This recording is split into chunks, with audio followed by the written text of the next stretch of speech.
If you could add one thing right now to your business that would have the most dramatic impact, what would it be? Hunters, agents who hunt, agents who are going to get out there and hustle. Would that always be the answer? No, we're just in a market where there's opportunity. I mean, we already kill it in marketing. So if you had asked me 15 years ago, the biggest game changer is marketing. But as an individual agent, to invest in marketing is sort of like burning your money because you're never going to have a big enough spend to compete with us or like the bigger brands, right? So it really depends on where you're at in your career and in terms of what advice I would give. If I was a sole agent starting out, I probably wouldn't invest. It's going to take hundreds of thousands of dollars to build an identity in real estate. So I probably wouldn't do that. I would just work my network and get business through referrals. So now for you, you've got to the point where it kind of circles back to the beginning, where obviously you don't have to go out and hunt, but you have to find people that are hungry at the beginning. I absolutely hunt. I hunt every day. I have a team to feed. Business development is like my number one thing I do.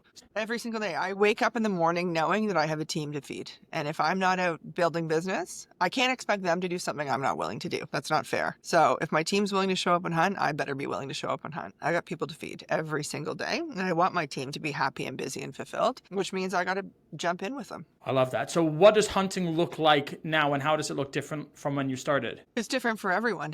For some people, it's door knocking. I've never once knocked a door in my life. I would literally pass out if I had to. I don't cold call, but for some of my team, it's cold calling. I built a lot of business from doing open houses. I did open houses every weekend for like the first 10 and 15 years of my career. And the number of leads that I converted to clients through open houses was massive. Just showing up in my social networks. I'm very, very lucky that I have like a rich, and I don't mean financially, I mean rich, like amazing humans in my network. And I'm not speaking to their wealth. I'm speaking to rich in personality, in people I love spending time with. And just by spending time with them and them seeing how motivated I am and how great my team is, that they start to spread the word about, oh, so-and-so selling, you should call Kaylee or call Kaylee's team. So I think it's just being present in our communities. And once you have momentum, the market sees what we do. Like, as you said, we sell listings 50% faster than anyone else. Who wouldn't want that?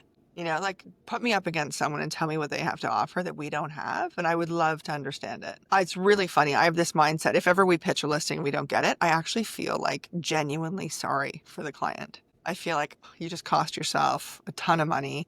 Commission's a big conversation. I don't discount commission, nor do any of my agents. So I'm like, okay, so you're going to save half a point on commission or a point in commission. And then in the negotiation, it's going to cost you $200,000. That seems like great math.